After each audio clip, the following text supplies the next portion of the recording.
What's up, folks? Welcome in Monday Mirror edition of Main Street Sports Today, presented as always by the Tennessee Orthopedic Alliance of Columbia. Good to be with everybody on a Monday. Wade Neely sitting in the saddle. Maurice Patton set to join us here in just a second. Big show lined up today. Appreciate everybody tuning in on this glorious Monday.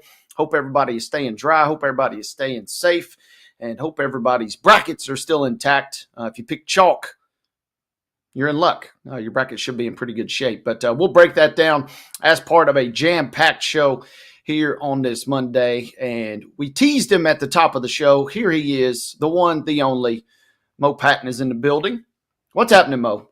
What's up, Wade? How are y'all doing? I hope everybody's good. I hope y'all can hear me because I'm frozen on the screen. Can you hear me? We got you, brother. Good to be with you. Yeah, and Monday is off, and it is running here, the Monday Mirror edition. It is good to be here, man. Like I said, had some technical difficulties. I don't know. Maybe my computer got wet last night. Hope y'all stayed dry, though, because it was rough out there. I happened to hear a pretty good bit of it, but yeah, we're good. We're good. I'm frozen, but at least you can hear me. So ain't no doubt. Yeah, big show today. Lot going on, obviously. Big weekend, men's and women's college basketball. We got the United Football League up and running this weekend. We got some notes from that as well, some more football stuff. But our guest in the next segment comes from Memphis, Greg Gaston from Sports 56 WHBQ, talking about the stunning news that we discussed on Friday as Taylor Jenkins is out as Memphis Grizzlies coach after almost 6 seasons. And again, wanted to get with him and try to maybe get a little of the inside dope on that situation. So looking forward to that discussion with him in the next segment.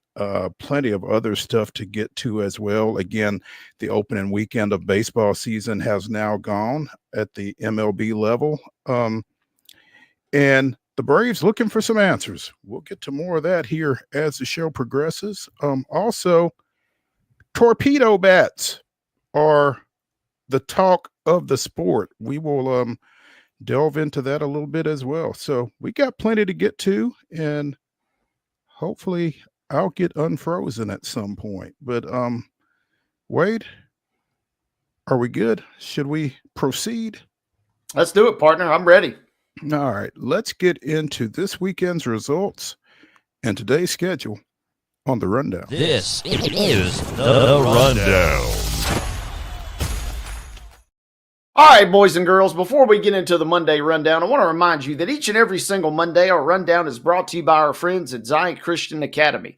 ZCA offers a faith-based, Christ-centered education in Murray County, and so give them a call today at 931-388-5831 or visit them online at zioneagles.org and schedule an appointment today. Once again, that's Zion Christian Academy, prepared for college and equipped for purpose. Friday, high school baseball action, Blackman with an 8-0 win over Saudi Daisy. Brooks of Alabama down Loretto 11-4. Father Ryan with a 5-4 win over Centennial. It was Giles County 11, Collinwood 1. Independence with a 6-4 win over Columbia Central. Rossview defeated Coleman of Alabama 7-3. Eagleville with a 13-3 win over Mount Pleasant. It was Forest 6, Clarksville Northwest 4. Clarksville Northeast doubled up Gallatin 6-3. Creekwood with a 5-2 win over Grace Christian of Franklin. Murfreesboro Central defeated Greenback 4-3. Fayetteville in a shootout defeated Hampshire 14-10. Santa Fe in a shootout defeated Houston County 24-10. Clarksville Academy defeated Lincoln County 11-2. McCallie doubled up Middle Tennessee Christian 4-2. Oakland with a 14-5 win over Tees Valley of Ohio. Lakeside of Alabama 12. Providence Christian 8. Providence comes back for a 9-5 win over Marion Catholic of Illinois. It was Beaver of Ohio 4, Riverdale 2. Rossview defeated Briarwood Christian of Alabama 6-3. Siegel with a 6-1 win over South Elgin of Illinois. It was Lewis County 8, Smyrna 3. Clarksville Academy defeated St. Peter's Prep of New Jersey 6-0. Stewart's Creek with a 13-3 win over Rockvale. Lebanon defeated Sullivan East 5-2. Marshall County with a 6-1 win over Summertown. Dixon County defeated Sycamore 8-6. And finally, Christian Community with an 8-6 win over Zion Christian. Let's wind it back to softball scores from Friday night, and we start with a slugfest as Blackman defeats Creekwood 13-12 was your final. Again, Blackman on top of Creekwood to open it on Friday night. Culleoka with a 17-2 win versus Battle Creek. Forest took care of Bedford North Lawrence out of Indiana. 10-6 was your final in that showdown. Murfreesboro Central Magnet defeating Laverne 21-10 on Friday night. It was Loretto with an 11-1 victory versus Hardin County. Caitlin Bass with a monster performance at the plate, guiding Richland to a 9-3 win versus Mount Pleasant. Congrats to the senior there. Westview with a 3-1 victory versus Smyrna on Friday night. Smyrna answers, however, with an 8-4 victory versus Collierville. Baylor took care, not so fast, my friends. Baylor and Stewart's Creek played to a 3-3 draw, time or daylight, one of the two. There. Stewart's Creek with a 1-0 win versus Floyd Central, Indiana. DCA took care of Walker Valley 6-5. Men's soccer scores action from Friday. It was Gallatin with a 4-1 win versus Portland, and Richland all over Loretto 9-0 was your score in that one. Hudson Dickey with 6 goals for the Raiders in that one. 3-2 was your final. Smyrna defeated Siegel. Zion Christian with a 5-0 win versus Franklin Classical. MLB scores from Friday. It was the Mets defeating the Astros 3-1, and the Padres knocked the Braves off 4-3 in MLB action. Saturday baseball. Yeah, there we go. Saturday baseball action. Murfreesboro Central all over Apostolic Christian 20-1. Blackman with a 6-5 win over Franklin County. It was Christ Presbyterian Academy 12, Creekwood 5, Cookville Edges Rockvale 6-5, Orange of Ohio 16, Dixon County 2. Eagleville with a 9-8 win over Newton Falls of Ohio. It was Fairview of Alabama 4, Clarksville Academy 2. Richland with an 8-2 win over Forest. Murfreesboro Central defeats Fulton 10-2. Goodpasture 16, Gordonsville 6. Gordonsville flips it 6-5 against the Cougars in the nightcap there. Grace Christian of Franklin with a 14-6 win over Battle Creek. It was Cuyahoga Falls of Ohio 6, Middle Tennessee Christian 4. Oakland with a 6-4 win over St. Ignatius of Illinois. Soddy Daisy defeats Providence Christian 9-6. Riverdale defeats Soddy Daisy 12-4. Rossview with a 14-6 win over Utica of Ohio. It was Smyrna 5, Bellbrook of Ohio 4. Clarksville Academy defeats Spain Park out of Alabama 5-4. Tullahoma with an 11-1 win over Clarksville Northwest. Upperman with an 11-1 win over Friendship Christian. And it was Zion Christian 12, Clarksville Christian 2. Other scores coming in from the weekend. Softball action, Bedford North Lawrence, Indiana defeating Coffee County 7-4. Creekwood topping Lauderdale County, Alabama 8-3. Summit took care of Creekwood 10-4. As we go east, Illinois defeating Creekwood 8-4. Your final there. Greenbrier with a 5-4 win versus Greenville. Lauderdale County, Alabama topping Middle Tennessee Christian 5-4. Middle Tennessee Christian also fell to Gibson Southern out of Indiana 10-2. Siegel slipping by Castle, Indiana 7-6. Andrian, Indiana, however, reclaiming some pride for the Hoosier State with a 15-6 win versus Siegel in that second one. It was Summertown 14, Smyrna 5, but Smyrna's not done, folks. They got a 9-2 win versus Belvedere North, Illinois, and they closed with a 6-3 win versus Lexington. Stewart's Creek, 2 wins, 13-4 versus Walker Valley, and 3-2 versus Warren County. Let's go girls flag football action from the weekend. Gallatin defeating Station Camp 20-6. Hendersonville topping Beach 26-13. Hendersonville following up with a 24-7 win versus Portland. Liberty Creek with 2 wins, 12-6 versus Gallatin and 28-7 versus White House. White House also fell to Station Camp. Close ball game there, 7-6. Station Camp with the victory. Final 2 for the day. It was Beach 27, Westmoreland 6. Portland topped Westmoreland 27-12. Women's basketball of area interest on Saturday in the Birmingham 3 region semifinal. Tennessee falls to Texas 67-59, finishing up in the Sweet 16, the Lady Vols did. On the ice Saturday, The Golden Knights come into Bridgestone Arena, pick up a 3-1 win over the Nashville Predators. In NBA action, it was the Los Angeles Lakers 134, the Memphis Grizzlies 127. Baseball action from Saturday, Astros with a 2-1 win over the Mets, Padres with a 1-0 win over the Braves. On the pitch over at Geodis Park, it was Cincinnati coming in, picking up a 2-1 decision over the Nashville Soccer Club. Sunday softball action. Oakland defeats Sycamore 13-0. Siegel with a 2-1 win over Harbor Creek, Pennsylvania, and an 8-0 win over Briarcrest. Also, Oakland with a 10-0 win over Wayne County. Men's college basketball in the Elite Eight. Tennessee falls to Houston 69-50, wrapping up the Vols season. And in Major League Baseball action last night, the Padres complete the series sweep of the Braves with a 5-0 victory. Speaking of baseball, here's your baseball schedule for today. I'm going to give you a disclaimer at the beginning and the end. Check before you head out the door. Some of these games may not get played. Might be waterlogged, especially some of these here in Nashville. John Overton will play Cane Ridge today at 4 o'clock, however. Glencliff will be at Maplewood. Culleoka is traveling to Santa Fe. Columbia Academy is at the Webb School. At 4:30, Beach is set to go to CPA. Ezel Harding traveling to Friendship Christian. At 4:30, Franklin Christian will head to Hampshire. Christian Community will be at Middle Tennessee Monarchs. Capping our 4:30 starts will be DCA at Mount Juliet Christian. 5 p.m. showdown between Frank Hughes, who's at Santa Fe. Smyrna is at Stewart's Creek at 5:30. At 6 o'clock now, Nashville Christian at Clarksville Academy. Tullahoma is scheduled to visit Giles County. Murfreesboro Central Magnet on the road at Lawrence County. University School of Nashville is traveling to Providence Christian. Warren County will play host to Columbia tonight at 6. Smith County is on the road at Watertown. Good Pasture traveling to Davidson Academy. It is Trousdale County at Westmoreland, capping that 6 o'clock window there. At 6:30, Independence will head to Brentwood. Springfield is on the road at Clarksville. Ezel Harding is at Friendship Christian. Middle Tennessee Christian is at Grace Christian Franklin. Also at 6:30, White House at Greenbrier. White House Heritage at Liberty Creek. Battle Creek at Loretto. Summertown at Mount Pleasant. Start time continuing at 6:30. Franklin at Page.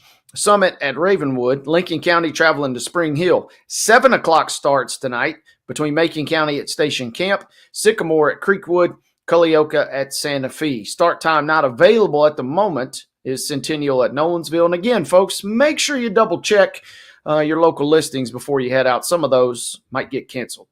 Absolutely. And ditto for this softball schedule beginning at 4:30 as Friendship Christian is scheduled to play at Forest. Also at 4:30, Westmoreland is set to travel to Smith County. 5 o'clock start for Wayne County at Lawrence County, theoretically. Also, East Hickman is at Columbia Central at 5. Christ Presbyterian travels to Ezel Harding at 5. Gallatin hosting Trousdale County at 5:30. Marshall County is set to play at Giles County. Providence Christian is at Columbia Academy at 6. Central Hardin, no G, of Kentucky faces Oakland. Not sure where that one's being played. Central Hardin and Oakland are playing at 6, supposedly somewhere. Stewart's Creek is at Wilson Central at 6:30. At 8, North Jackson out of Alabama plays Oakland. On the pitch, you have McGavock at Gallatin. That's a 6 o'clock start. The Predators travel to Philadelphia for a 6 o'clock puck drop. You can see that one on FanDuel Sports. At 6:30, the Boston Celtics are at the FedEx Forum against the Grizzlies. You can see it on TNT. San Francisco is at Daikin Park. Is that right? Yeah. Dakin. No longer the juice box. We know that much. Yeah, Dakin Park taking on the Astros. That is a 7:10 first pitch.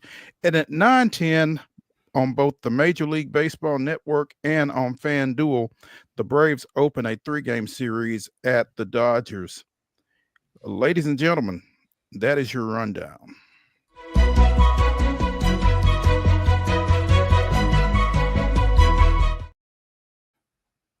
Your top story brought to you, as always, by the fine folks over at Piggly Wiggly in Neely's Mill in Columbia. Be sure and check out their delicious daily deli lunch options, as well as their hand-cut meats, and everything is cost plus 10% at the cash register. Piggly Wiggly, Neely's Mill, Columbia, bringing you our top story. And as we mentioned during the rundown, the Volunteers wrapped up their season with a 69-50 loss in Indianapolis to Houston. The top seeded Houston Cougars, who are one of 4 top seeds advancing to the men's Final Four this coming weekend. But, you would have liked for Tennessee to put a better performance out there on the floor yesterday, but I think the bottom line is Houston was just better. Yeah, I think most, put our Vols fandom to the side. I think most neutral observers would say this is maybe, equal at best, but it feels like Houston. Houston has crushed teams. We talked about it at the opening round. They had won all of their games versus quad 4 opponents by like 30-something points. And to me, that is may not seem like much, but to me, that is the indication of a really good team, a team that will just choke you out and make you tap. And that's essentially what they did to the Vols. Tennessee obviously got off to a horrible start shooting the floor. A lot of that, of course, goes to the defensive credit of Coach Sampson in Houston. I mean, this is a Houston team that, just a couple of seasons in the Final Four, they've been building. And if not for a shot here, a shot there, they probably would have been in another Final Four too.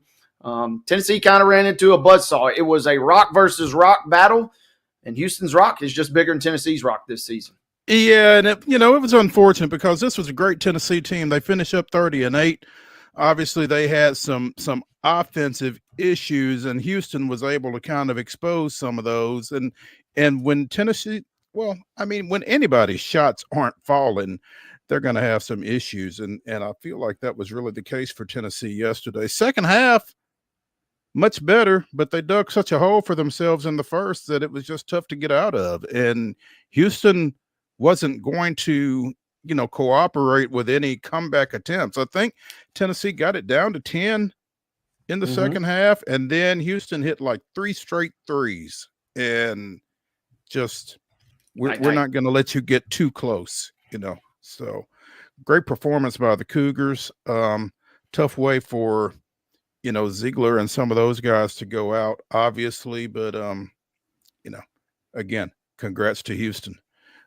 Meanwhile, though, what kind of got lost, and I really didn't remember this until hours later, but with Tennessee's loss in the Elite Eight, yesterday also marked the swan song for Tennessee radio play-by-play announcer Bob Kessling and color analyst Bert Bertelkamp. They will both be riding off into the sunset after handling those duties for Tennessee basketball for the last 26 years. And I'm sure that it's been quite the ride for both of them.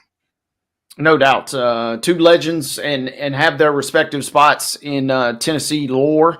Obviously, Bert being on the court as well, as we've talked about on this program. But those two as broadcasters kind of have that lore and live forever in the annals of Tennessee history. So, yeah, kind of sad to see them go out and kind of, abrupt. But, I mean, hey, that is, the way that March Madness comes, and that's what we gravitate toward, is you get so fixed and so in love with the team and with players and with, obviously, in this case, broadcasters, and then boom, in the blink of an eye, everything comes to a complete and utter stop.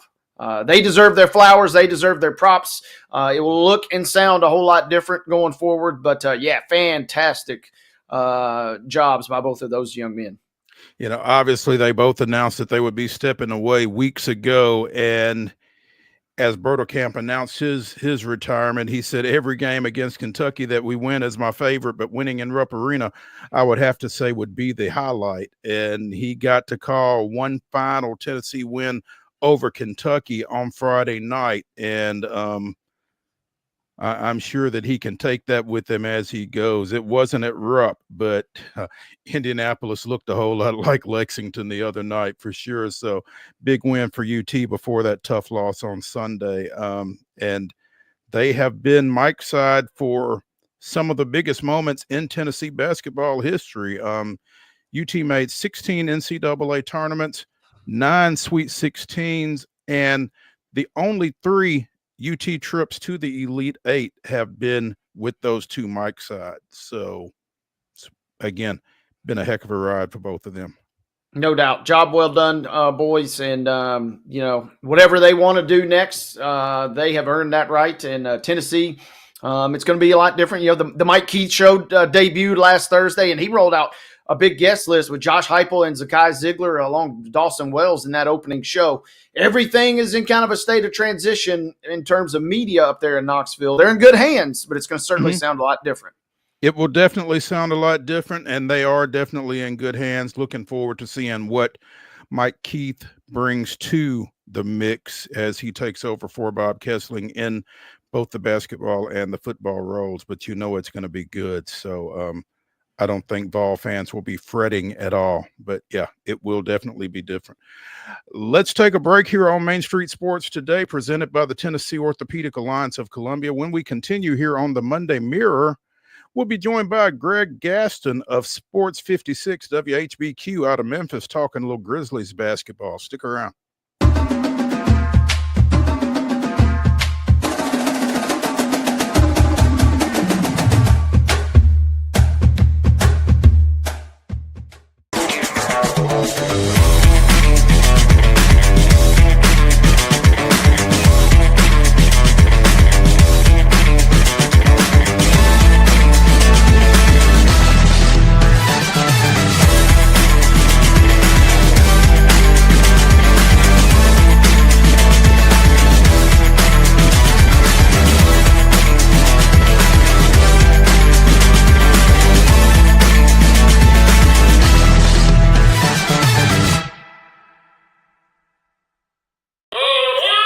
Step into the Lionel retail store at Opry Mills, Nashville, and you'll be captivated by all the magic of the 123-year history of Lionel trains. Whether you're already a train enthusiast or just getting started, Lionel will energize your love for trains. NASCAR fan? Come check out your local Lionel station to learn all there is to know about model trains and die-cast NASCAR collectibles. Visit nashville.lionel.com or call 615-455-9399. Custom Stone Handler supplies over 600 distributors and suppliers with quality stone products. Along with River Stone, we produce and distribute over 100 building, landscape, and other bulk products. Our goal is to provide quality products, service, and partnerships to ensure our customers' success. We firmly believe that the measure of any person or company is how they treat other people and customers. Give them a call at 931-490-4990 or visit CustomStonehandlers.com.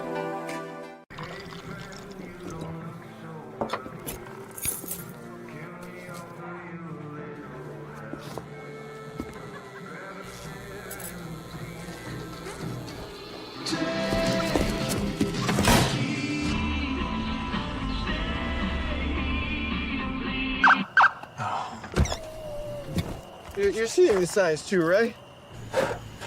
What signs?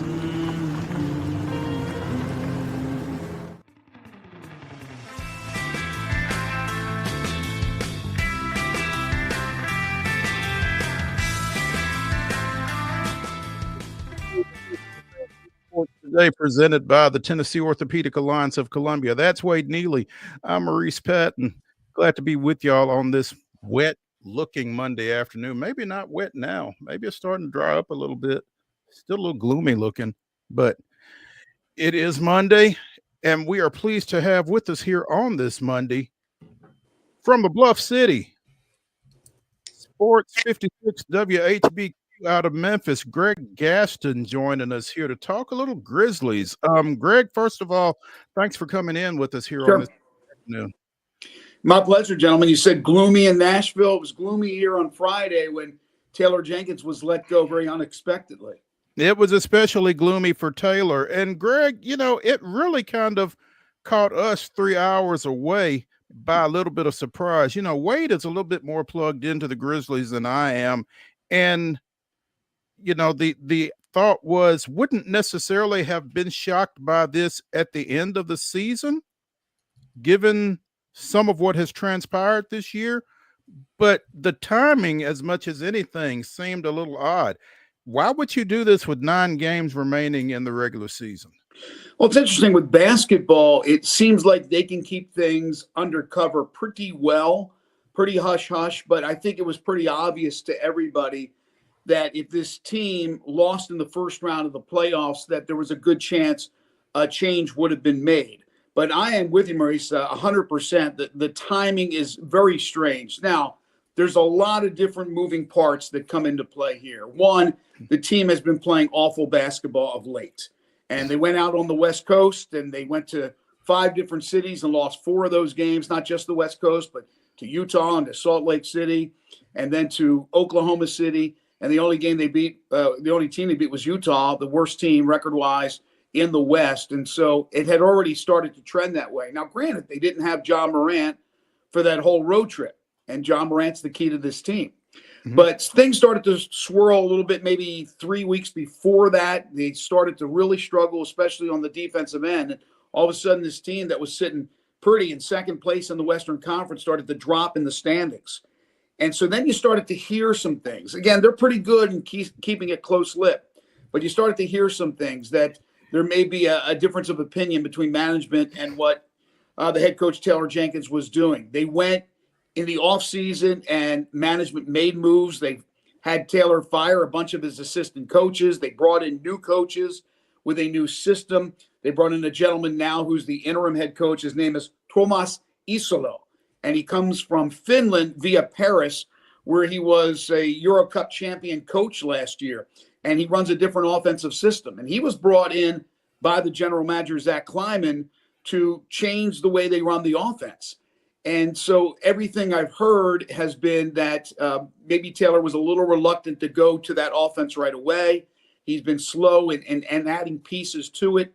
And after that good start to the season, when things started to go awry, then we started to hear about this, that maybe there's a little disconnect between management and the coach, possibly even the players and the coach. And this system that is supposed to be implemented is more of a pick and roll system, which makes a lot of sense when you have a 7-footer like Zach Edey, the 10th overall pick, and you select him, that you would run that pick and roll with John Morant. It makes perfect sense. But they really didn't instrument that most of the season until a little bit more recently.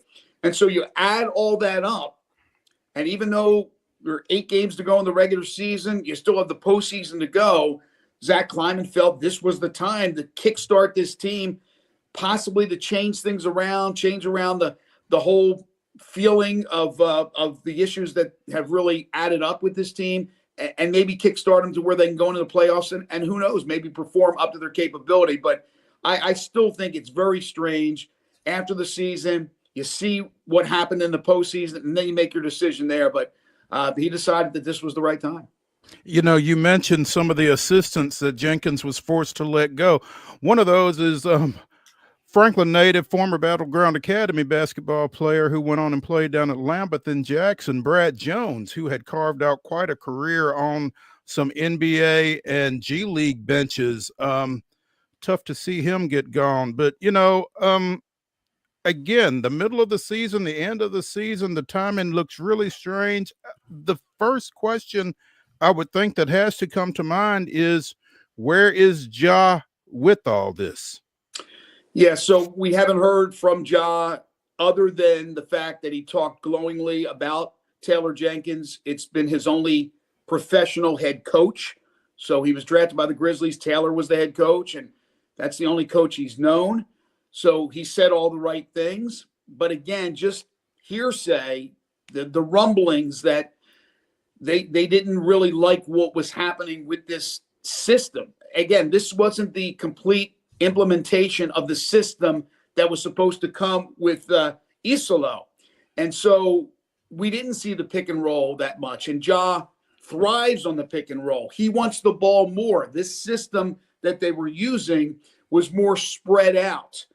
So he didn't have the ball as much as he wanted. Now, granted, he hasn't been on the court that much because he's been hurt. That's another issue and another story.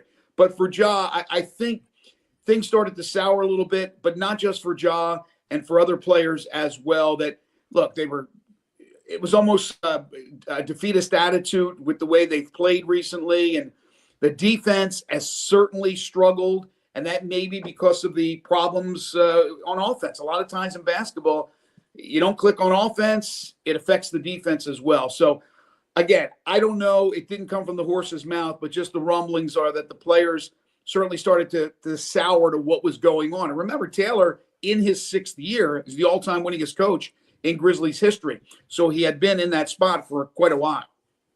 Yeah, and Greg, I'm curious, I'm kind of scratching my head when I hear the news on Friday, of course, and I'm wondering, is this all the reasons you just mentioned, but is also, is this a chance to maybe give this team a jolt, as weird and as late as it is? And with that being said, I'm curious, what are maybe expectations internally that you've gathered as you enter the postseason on such kind of a sour note and with a murderer's row to come into the postseason alone? What are kind of expectations in that building once the playoffs begin in your mind?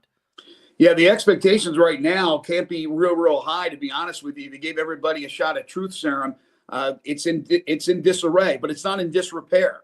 They can figure this out. This is a team that was in second in the West for a good portion of the season.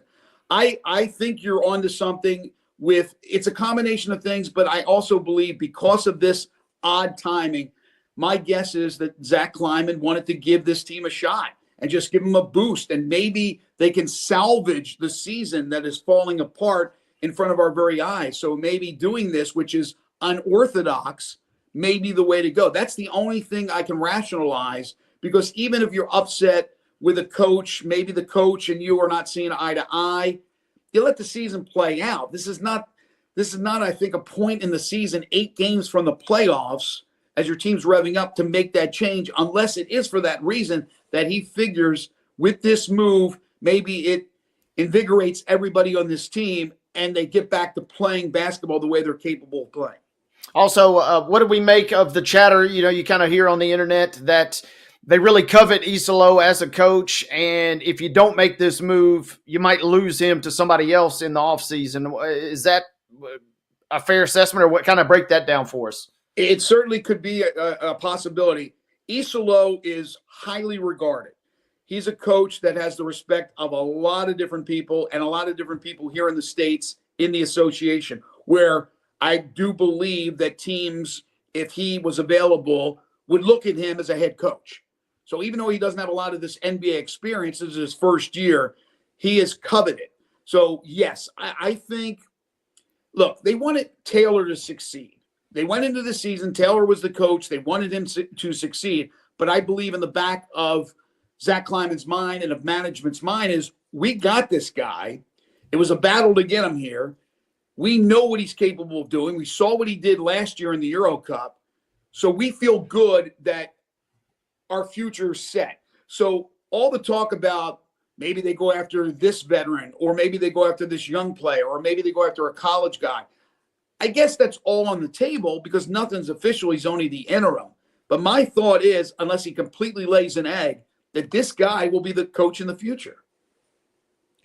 You just kind of diffused my next question there, Greg, basically, because I was going to ask you how strong a candidate, or is there even a candidacy for Isolo at this point, or is he the guy going forward? I would guess right now he's the guy. Look, nothing would surprise me with this organization. They have let go coaches who have had success. The J.B. Bickerstaff, when they let him go, shocked everybody. And you see what he's doing now with the Detroit Pistons. Lionel Hollins, Dave Yeager was really, really good, and they let him go. So there's no surprise when it comes to coaches. I know that in the past, they have been notorious for not paying high dollar for a coach. So I don't know what the deal is that Isolo got when he came here from Paris, but I would imagine it's a pretty good deal.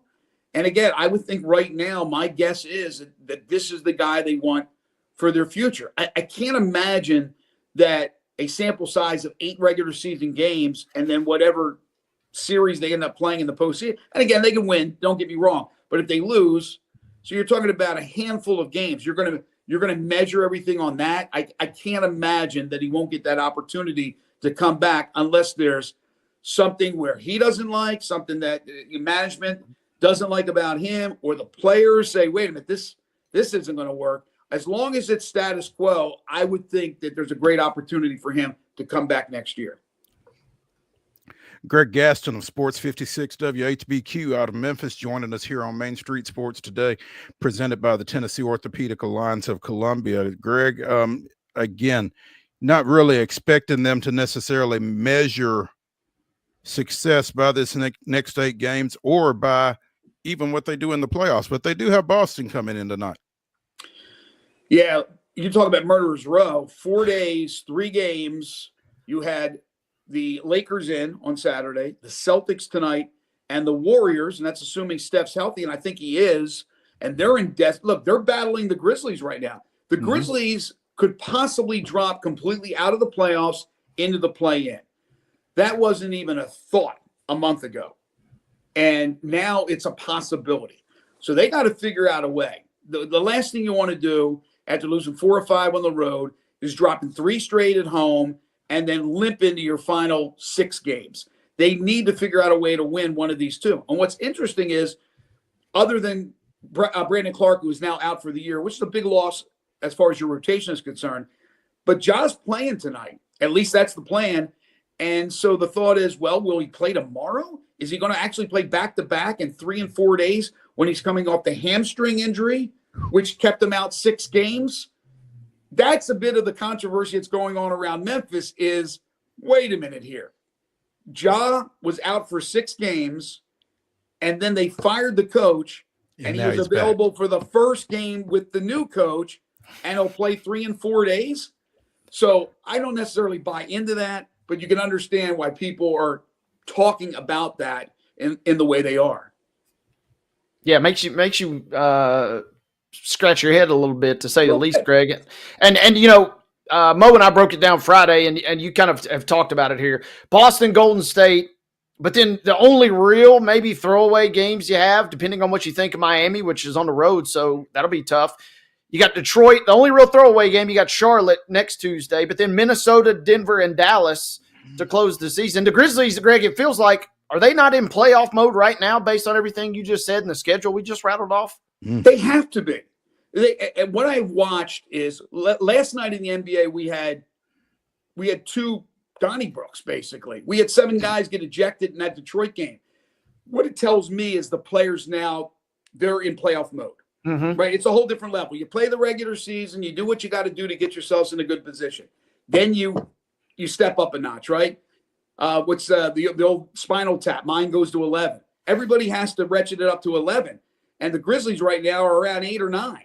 They got to figure out a way to match the intensity of these other teams, or they're going to get passed by. So you have to absolutely be in playoff mode. And you're right. There is no throwaway with the exception of maybe Charlotte. It's on the road. The Grizzlies have not played well recently, so I don't take anything for granted. But Ball's out for the year. So I would think right there they get a win. Miami on the road. They just beat up on Miami. That's their last home win was against the Heat when they had the Tony Allen jersey retirement, and they clocked Miami. It doesn't mean they're going to go down there on Thursday and win, especially if they're limping in there. So, yeah, these are all pivotal games. You have to be in playoff mode, and if you're not, you're going to get passed by, and you're going to be in the play-in, and that's just hard to believe, again, that they could be in that position, but they are.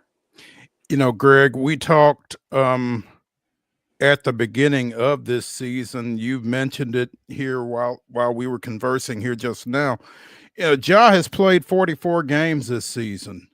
And you've really got to kind of manage that. And when he is your superstar, how do you get him to that next level in terms of, you know, being available? I mean, it feels like most of his injuries are legit. I mean, I'm not saying that he's jaking it or anything like that, but to be as good as you want to be, he's got to be available for more than that, right?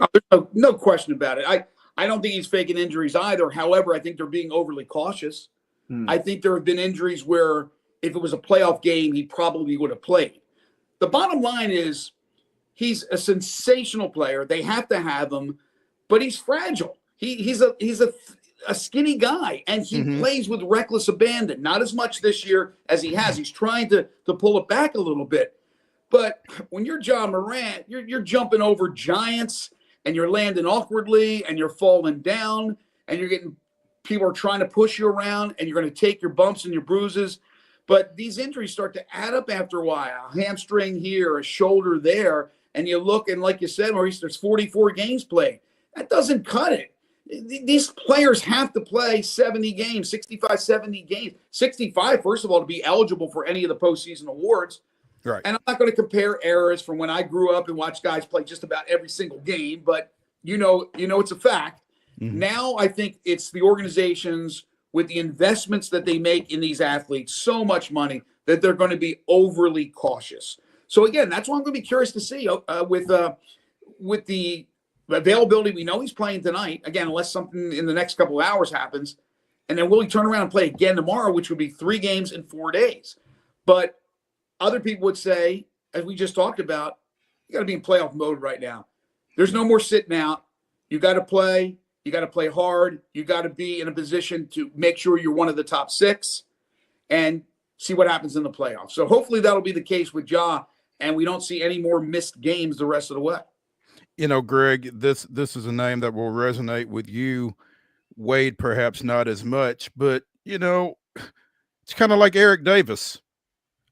I mean, a fantastically talented ball player when he's on the field or on the court. And I don't know how you throttle it back, Greg, if you are Ja Morant. Well, of course, for those who don't know, Eric Davis, great Dodger in red for a long time in the major leagues, one of my favorite players to watch, 5-tool guy, and he missed a bunch of games. He could have been one of the all-time greats. Missed a bunch of games. Your availability is the most important thing. He's tried to scale it back this year. He started the season by saying he wasn't dunking anymore. Now, he's dunked, but he hasn't dunked as much.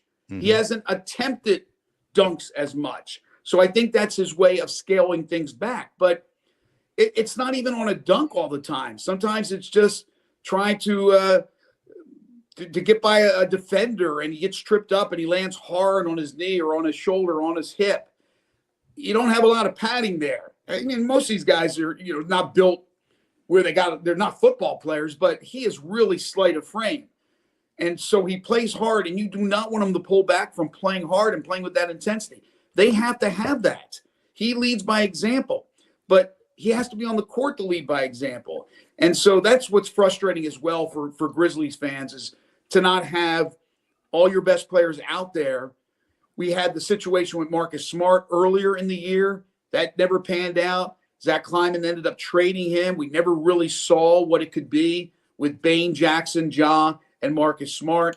Last year was an absolute disaster with a million different injuries. The 2 previous years, they had finished second in the West. So especially that trio is as talented as any trio in the league. Yet when it came to the playoffs, an injury, Ja was out the one series.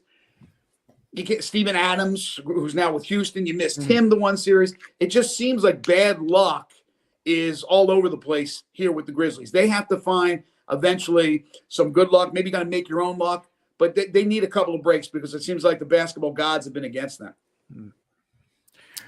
Hey, real quick, Greg, bonus question. What has transpired or happened with Jalen Wells? A couple of weeks ago, we were talking about this guy maybe winning the Rookie of the Year, and it seems like he's kind of fallen off a cliff after being so consistent throughout the year. Yeah, I think it has to be, we always hear the rookie wall. It has to be. You play 33, 34 games in college, you turn around, and let's say you miss a few, you play 70, 75 games in the NBA. I think that's what's happened. Look, the book may be out a little bit more on him when teams game plan. Okay, we know who this rookie is now. We know what he does. He does this. He moves to his left here. He settles. Whatever the case may be, there may be more information for defending Jalen Wells. But I think he's developed into a very good defender himself. He shoots the 3-ball well. But there's no mistaking, he has not been himself the last 3 weeks. Yeah. 4 weeks. And who knows what will happen in the playoffs if we now have this new coach and Isolo decides he wants to start Vince Williams, who is now healthy, and have Wells come off the bench. That's a big shakeup because Jalen's been in there every single game. I think Jalen will probably still start, but I think the answer to your question is he's just hit that rookie wall, and let's see if he can find that second dose of energy for the playoff push. Be nice. Greg Gaston of Sports 56 WHBQ out of Memphis joining us here on Main Street Sports today, presented by the Tennessee Orthopedic Alliance of Columbia. Greg, thank you so much for taking some time with us this afternoon and look forward to catching up with you again soon. Sounds great, guys. It's been a pleasure. Thank you, Greg. Take care. When we continue here on the Monday Mirror edition of Main Street Sports today, we'll be talking a little bit more basketball, primarily of the collegiate variety. Stick around when we come back.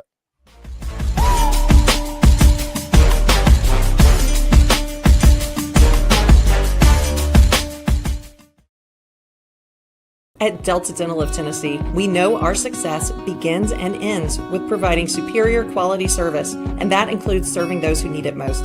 This year, we're celebrating 25 years of giving back to the community we call home. Delta Dental, along with our Smile 180 Foundation, supports Tennessee's dental colleges and oral health education, children's hospitals, free and reduced cost dental clinics, and other like-minded charities. Here's to the next 25 plus years of ensuring healthy smiles.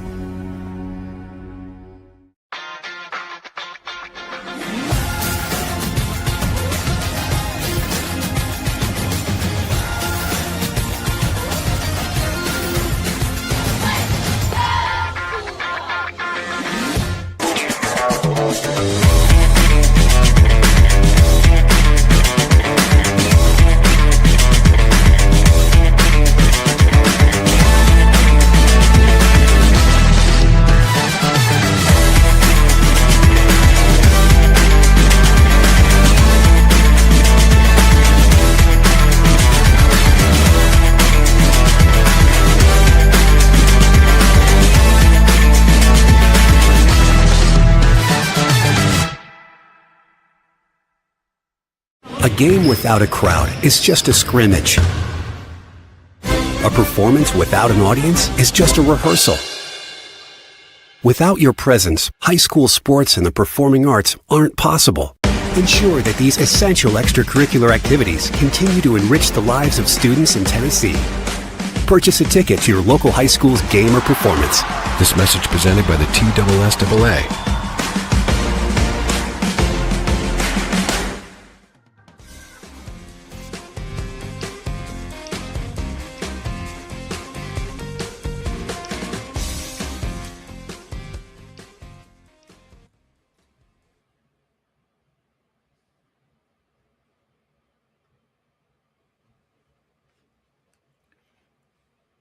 Welcome back. Yeah, baby. There we go. Welcome back to the Monday Mirror edition of Main Street Sports Today, presented by the Tennessee Orthopedic Alliance of Columbia. That's Wade Neely. I'm Maurice Patton. Wade, we mentioned UT falling to Houston in the region finals up at Indianapolis yesterday. That was followed by Auburn defeating Michigan State after Duke and Florida had already gotten through. So you're going to have 4 number 1 seeds in San Antonio this weekend. The only other time that's happened, I think, was in 2008, which was also in San Antonio. So, it's been about as chalky as any NCAA tournament has ever been, certainly since they went to 64 or 68 teams. So no doubt. A whole lot of suspense here. Yeah. Yeah. And everybody locally was giving me guff for, this was the year. I don't know. I felt like the 4 best teams were the 4 best teams. Anything can happen in March, but I chalked them all in there, Mo. And I got Florida, I got Auburn, I got Houston, I got Duke. And that's the way it's played out. It just feels like Florida certainly is coming in on the heater of heaters, in addition to being a great team. Mm-hmm. Auburn was the number 1 team and then had a real swoon there for a little bit, but it seemingly recaptured some of its magic. Duke suddenly looks like the absolute juggernaut. They look like even better than Auburn was when they were the number 1 team after beating them in the regular season. And then quietly, just under the radar the entire time, the entire season, has been the Houston Cougars, who have been as consistent as any of these other squads that have made it. So in some regards, we should be shocked that it's the 4 number 1 seeds you just mentioned, the first time since 2008. But we should also maybe perhaps not be shocked because, in my opinion, these were the 4 best teams all year long. Yeah. Wade, do you feel like Houston kind of ran under the radar a little bit being in the Big 12? I mean, certainly around here, how could they not, right? I mean, I don't know how many folks are actively seeking out Big 12 games. And I mean, outside of SEC action, and when Duke is playing, how many folks are really watching much? I'm watching Big 10, and that's about it, except for the stray, Gonzaga game every now and again. I'm not just tapped into Arizona, and Kansas every single night. And I think a lot of folks, and Houston is basically, as I talked about in the opening segment, they are the mirror image of Tennessee. They're the number one rated defensive KenPom team in the country. Their offense is a little bit better, not a lot, but a little bit better. And they're just kind of ugly to watch, not very aesthetically pleasing. Mm-hmm. Better version of Tennessee, better version of St. John's. I don't know that a lot of folks, just were willingly seeking out their games this year. On purpose? No, yeah. I mean, So. Why would you, right? I mean, you're not going to – you got to be a real sicko to kind of tune in and say, I'm going to watch Houston and Texas Tech, or especially Houston and Colorado, where they're just going to, like I said, just absolutely put the Buffaloes in a vice grip and choke them to sleep. I mean, you got to be a little sick and twisted. I'll save that for the Jerry Palms of the world. Had we been a little bit more in tune to Texas Tech, though, maybe Friday night wouldn't have been so surprising. That might have been one of the better games of the tournament.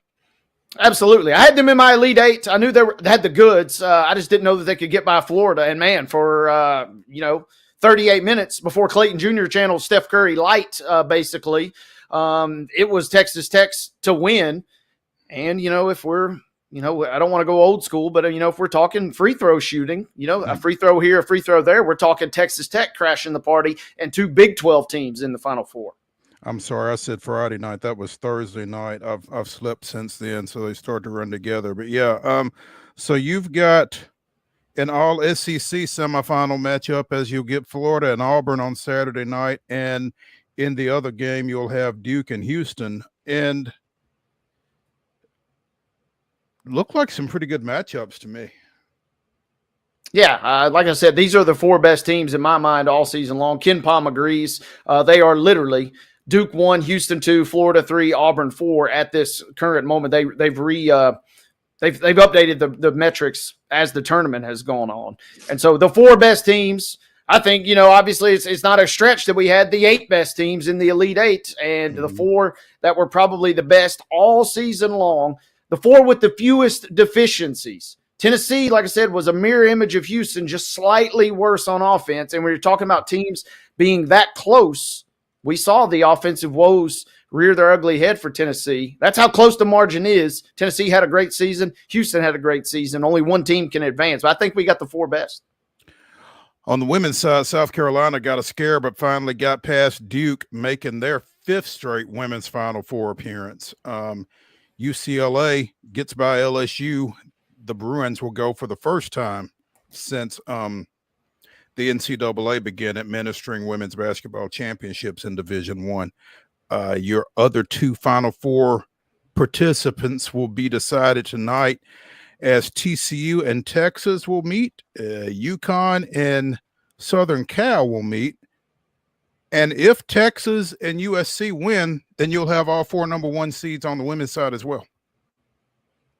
You're right. I mean, the women's tournament, I thought, man, we would have a chance for some real kind of parity this year. And, there were a few maybe head scratcher, odd results, if you will. But by and large, it's been great. South Carolina, we knew with their injury earlier in the season that they would have to scrap and claw. And not just yesterday, but they had to survive versus Maryland. Watched a good chunk of that game on Friday after we closed up shop. And Maryland was right there and kind of gave that away down the stretch. But that's what you got to do. You have to step on South Carolina and crush them, or else they're going to find a way to wiggle out of the move and put you in the sleeper hold, as it were. And that's exactly what they did Friday. That's kind of what they did on Sunday. Going to be a fun women's final. I mean, again, chalk on one hand, it's not the greatest. It's not the sexiest in terms of, just the talking points, I guess. But, man, these Final Four matchups, and the 2, obviously, that will be played this evening on the women's side. It's just going to be great basketball. TCU, first ever Elite 8, trying to make a run. Van Lith's been playing well. Got the interstate rivalry going on there. We certainly think this would have been a lot different matchup with USC had Watkins been available. UConn's favored by nearly 15 tonight in that showdown. It'll it'll be interesting to see how these hold up. I would not be shocked if Texas wins semi-convincingly, and I will certainly not be shocked if UConn wins semi-convincingly. Yeah. You hate to see an injury have the impact that would clearly have if UConn gets through there, but been a great season for USC regardless. Wade, thoughts on the college basketball crown? We got more men's basketball action this week. Yeah, we got halftime right now. Utah is leading Butler. Man, this is a beautiful concept, right? When everybody has finally got their dose of college basketball, we got addicts roaming the street saying, where can I, they're scratching saying, where can I get me some more of that college basketball? Genius move to have the game starting on Monday to kind of just get you through the next day or two. And then once you break through toward the weekend, we can finally start tasting the Final Four. And they're going to play some games in the run-up to the Final Four on Saturday as well.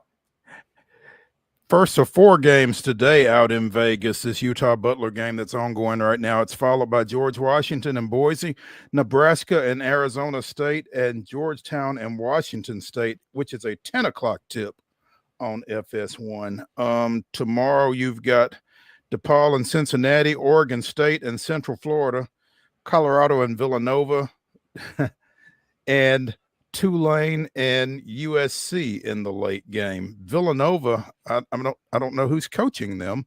I guess it's not Kyle Neptune, and I guess it's not Kevin Willard, who has accepted that job after spending the past 3 years at Maryland.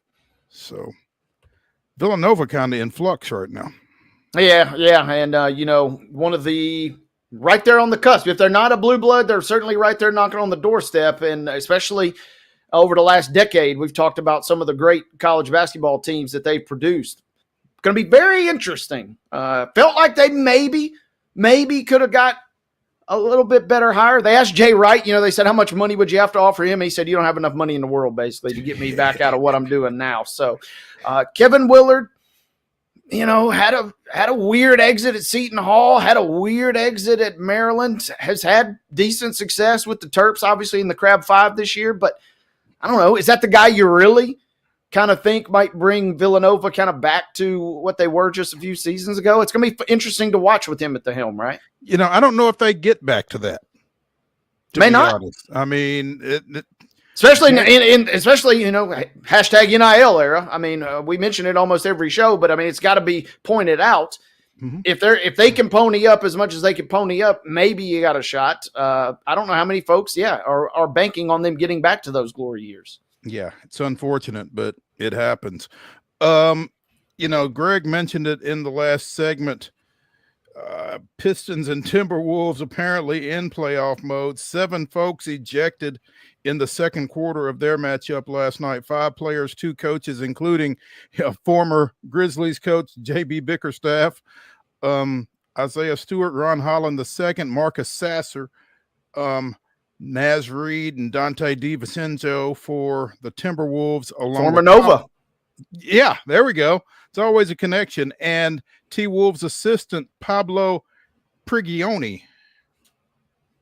Obviously, things went too far, Bickerstaff said, but what you see is guys looking out for one another, guys trying to protect one another, guys trying to have each other's backs. Those are non-negotiables in our locker room. Ultimately, Minnesota wins the game 123-104, but 12 technicals in that ball game. A little chippy, to say the least. A little chippy, to say the least, and I guess maybe I'm not surprised considering you mentioned his name, Isaiah Stewart. That is a man that's got he always got that look in his eye, and so much so. I do love this. I know it's not Wild and Mikey Wednesday, but a Northeast Minneapolis pizza place. It's the Parkway Pizza Shop. They banned Stewart, and they banned a couple of other guys from coming in after the game. I don't know if this is a permanent ban, but Parkway Pizza tweeted out and says, you're banned. You can't come here. So, props for Minneapolis for getting in.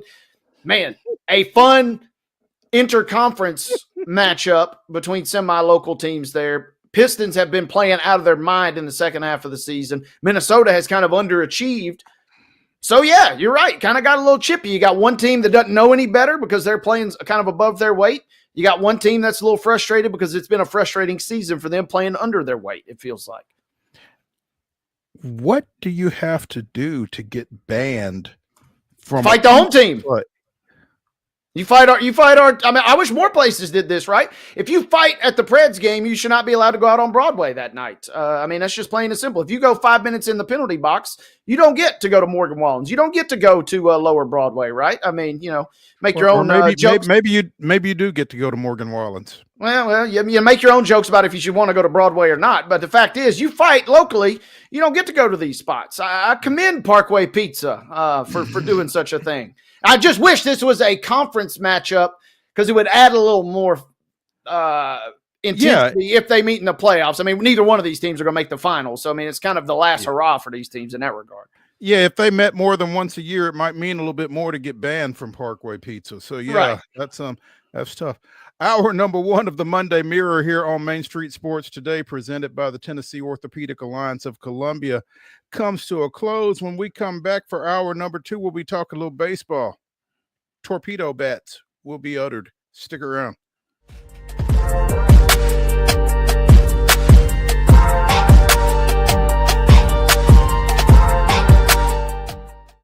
Hi, I'm Dr. Vilay Saisuka, CEO and founder of Premier Foot and Ankle Centers of Tennessee here in Murfreesboro.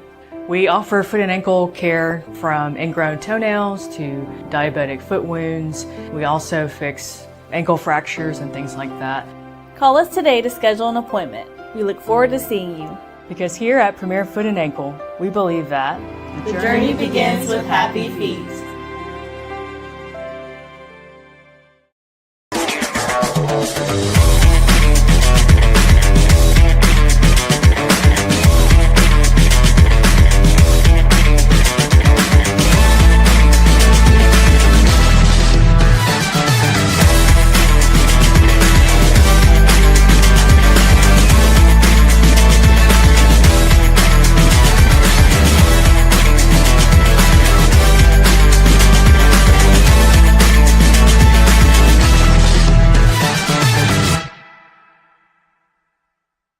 Jones & Lang Sporting Goods here in Columbia has been outfitting teams, officials, and anybody else from T-ball to college for 50 plus years. Be sure and check them out at 931-388-8060 or online at jonesandlang.com. Jones & Lang Sporting Goods, the look of a winner. Zion Christian Academy, zioneagles.org or 931-388-5731. You can schedule your appointment. Go tour their campus. It is beautiful over there, and you're definitely going to want to see it. Again, it's zioneagles.org. Give them a call, 931-388-5731, and schedule your tour today. Custom Stone Handler supplies over 600 distributors and suppliers with quality stone products. Along with River Stone, we produce and distribute over 100 building, landscape, and other bulk products. Our goal is to provide quality products, service, and partnerships to ensure our customers' success. We firmly believe that the measure of any person or company is how they treat other people and customers. Give them a call at 931-490-4990 or visit CustomStonehandlers.com. Piggly Wiggly, located in Neely's Mill Shopping Center, is Columbia's locally owned and operated Cost Plus 10 grocery store dedicated to serving the community with low prices and smiling faces. Piggly Wiggly offers fresh, hand-cut meats daily as well as daily hot plate lunches from their deli counter. You're certain to see smiling faces and a helping hand when you're here at Piggly Wiggly. Come by and check out our fresh produce, high-quality meats, and more. Down home, down the street, we'll see you at the Pig.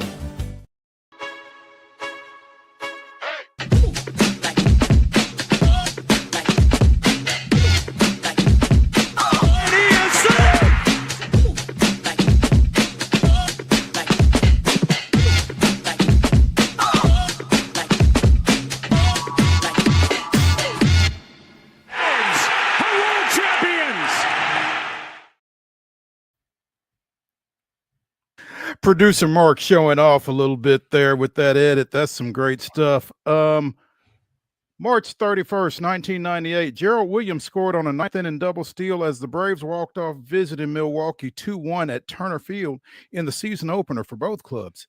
It marked the first game as a member of the National League for the Brewers, who had existed as an American League franchise since their 1970 move from Seattle. The Brewers were the first team to switch leagues since the American League's formation in 1901. That was this day in Braves history. And again, great intro by producer Mark. Good stuff there. Much better than what we saw out at Petco Park this weekend. If you are a Braves fan, Atlanta dropped 4 straight on the road to open the season. After that 7-4 loss on Thursday, it was 3-4 Friday. 3-4. It was 4-3 Padres on Friday, a 1-0 loss on Saturday, and a 5-0 loss on Sunday. So back-to-back shutout losses for the Braves. I don't think we expected the offense to be an issue for this team necessarily, but you got to score to win. The bullpen has had its issues, but again, blanked in the last 2 outings out there, and that makes it really tough.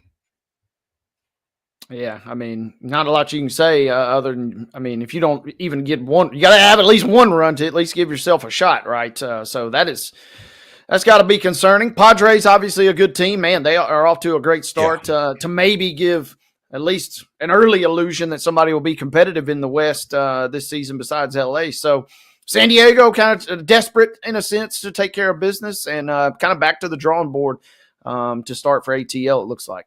Yeah, they got some things they got to figure out. Again, they've now been blanked in their last 22 innings offensively going into LA, where they've got Tyler Glasnow on the bump tonight. Atlanta will counter with Grant Holmes in that 9-10 start. And I guess I'm probably going to abuse myself and try to stay up for that one as the Braves try to break through for the first time this season.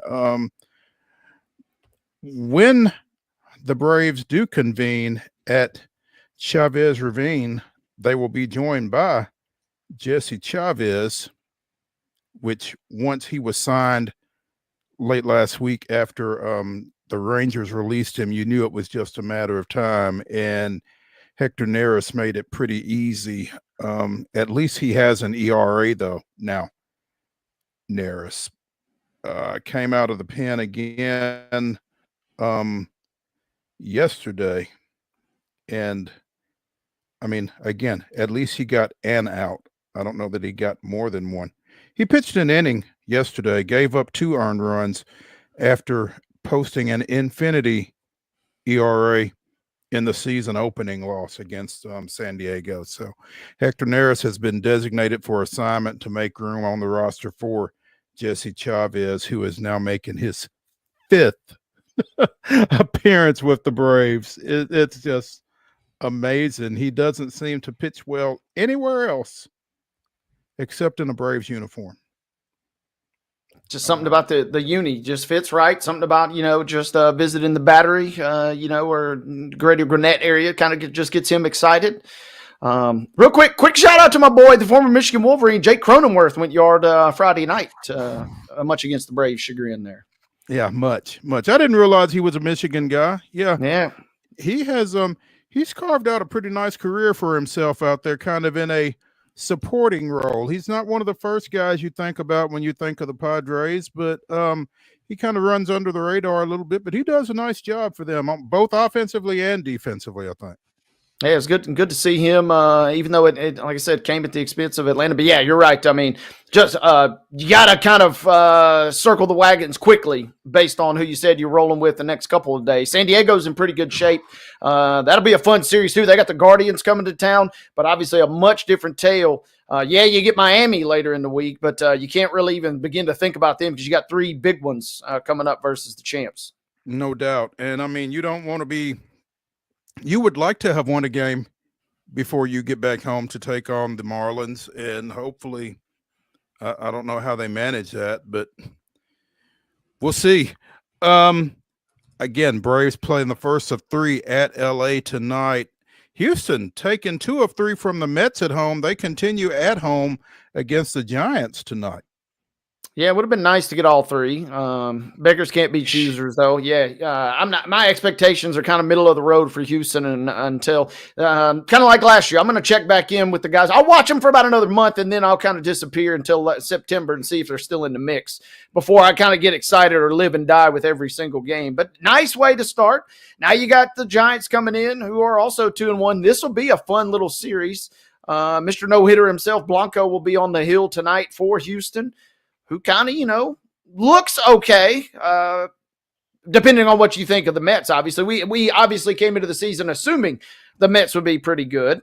And only dropping one to them, if you still believe that assumption, is okay. Mm-hmm. If it turns out they're not so good, then you may revisit this and say, well, we'd like to have all three. They are right in the middle of things in the AL West right now. Texas 3-1. The Angels surprisingly matching Houston's 2-1. The Athletics and the Mariners each 2-2. They opened against each other and split. Speaking of, the A's are at home tonight, I believe, which means that they will be, yes, they're at home against the Cubs tonight. This is their home opener, which means everybody will be wearing number 24 in tribute in honor of the late Ricky Henderson. So looking forward to seeing the highlights from that. That'll be really cool. Torpedo bats are in the news. A slightly different design that somebody came up with, specifically MIT physicist Aaron Lienhart, former hitting analyst for the Yankees, now a field coordinator for the Miami Marlins. MIT physicist and field coordinator in the offseason. Oh, no, joined Miami in the offseason. That just doesn't make sense to me. This guy went to MIT. He is a physicist, and he's working in baseball. I bet his parents are proud. Yeah, when you think of MIT greats, I'm thinking about the MIT blackjack team is who I'm thinking about all those years ago. That's the other kind of real famous simpleton realm, I guess. We'll throw sports into the simpleton realm. We're used to these folks, solving much bigger problems. Leave your physics and leave your counting cards for somewhere else. Don't be bringing that necessarily down to our level here. But yeah, dominated the headlines this weekend. And New York certainly benefited. 36 runs to the good. 15 homers. Yeah, that just 3 in a row to start on Saturday, I believe it was, and just out of this world production. They're plus 22 in terms of run differential at the moment. So something's up with these torpedo bats. I might have had a different career if I'd been knowing about the torpedo bat back in my day. A torpedo bat features a thicker sweet spot before thinning out near the top of the bat. It kind of looks like a fungo bat, but the thickness is a little farther up the bat than just the fungo end of it. But apparently this came about after the Yankees studied shortstop Anthony Volpe's swing data. He was making contact in the middle of the bat around the label. And so they had some bats made that put more wood closer to the middle of the bat. And Jazz Chisholm added to that insight, said that the goal is to move the wood around to where a player makes contact at higher rates. So, I mean, it seems simple, and it's clearly effective. Again, the Yankees hit 15 home runs in their first 3 games against the Brewers. But it's not just the Yankees that are using these bats, apparently. Dansby Swanson and Nico Horner of the Cubs are also using them. Adley Rutschman, the Orioles catcher, a couple of guys with the Rays, Blue Jays. So they're catching on. And, baseball is always such a game of tradition that it'll be interesting to see how quickly this spreads, or if it spreads at all. But when you see somebody having the kind of success that the Yankees have had with them in the first week, you got to feel like as long as they're legal, and it seems that they are, it's going to spread. No doubt. And like you said, game of tradition, but also a game for the nerds. And it feels like the nerds might be onto something yet again. I will say this, though. You gave off all those numbers and you talked about those other teams.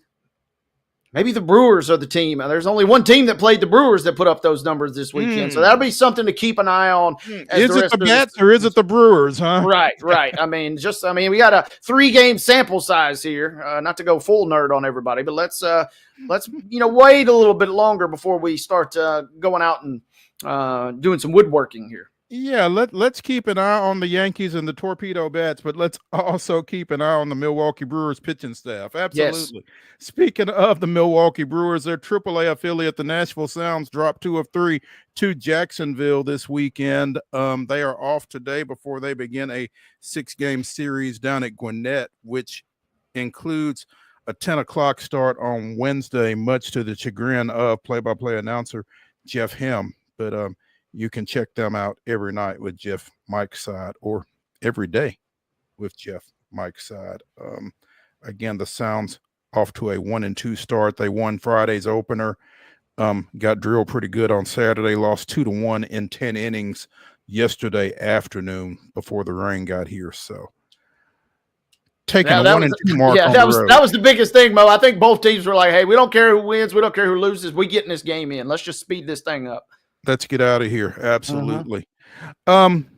Let's get out of here for just a moment on the Monday Mirror edition of Main Street Sports Today, presented by the Tennessee Orthopedic Alliance of Columbia. When we come back, let's talk a little football because the Titans continue to add folks. Stay tuned.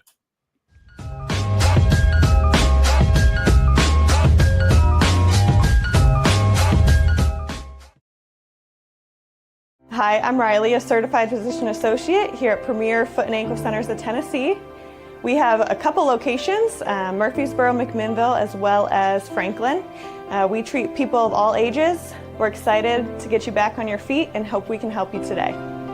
Call us today to schedule an appointment. We look forward to seeing you. Because here at Premier Foot and Ankle, we believe that the journey begins with happy feet.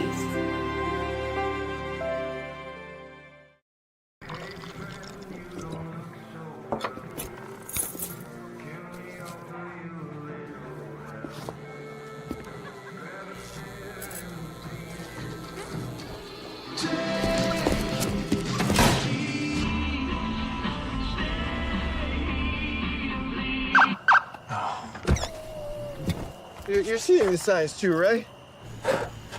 What signs?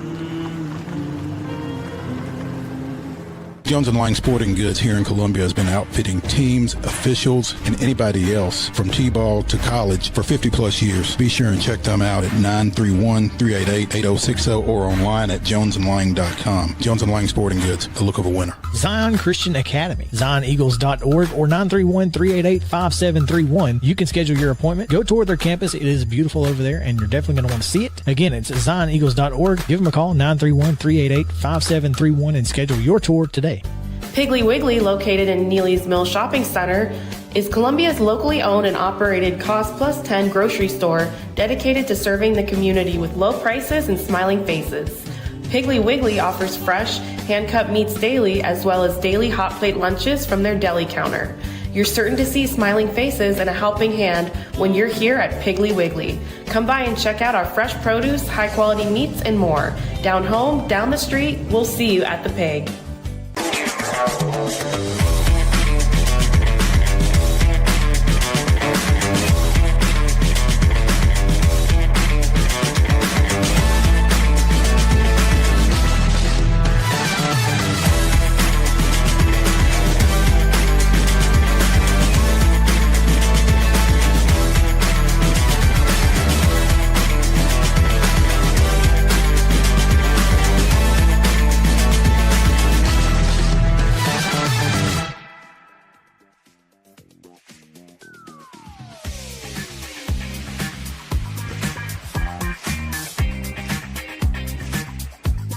The Monday Mirror continues here on Main Street Sports Today, presented by the Tennessee Orthopedic Alliance of Columbia. I'm Maurice Patton. That is Wade Neely. And Wade, can you explain to me the attraction of a quarterback whose career numbers are 5 touchdowns and 13 picks?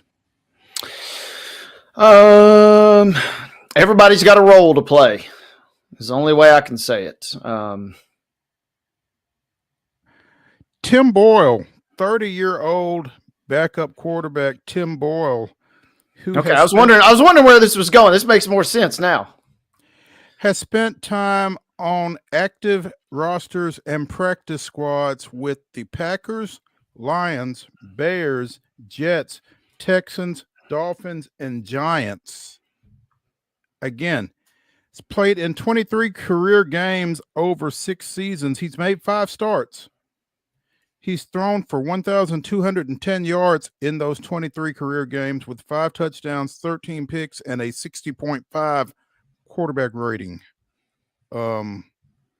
Last year, he played in 3 games, 2 with the Dolphins, 1 with the Giants, for a combined 27 of 50, 276 yards, 1 touchdown, 1 interception.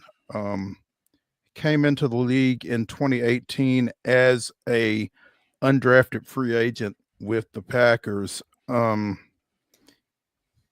Played some college ball at Eastern Kentucky, because I remember looking this guy up before, and his numbers weren't great at the collegiate level either. So I don't know how he stays employed, to be honest.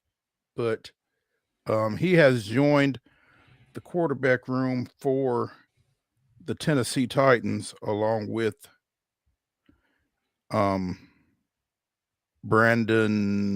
Allen. Thank Man you. with 2 first names. Yep. Yeah. And Will Levis. Mm-hmm. So, and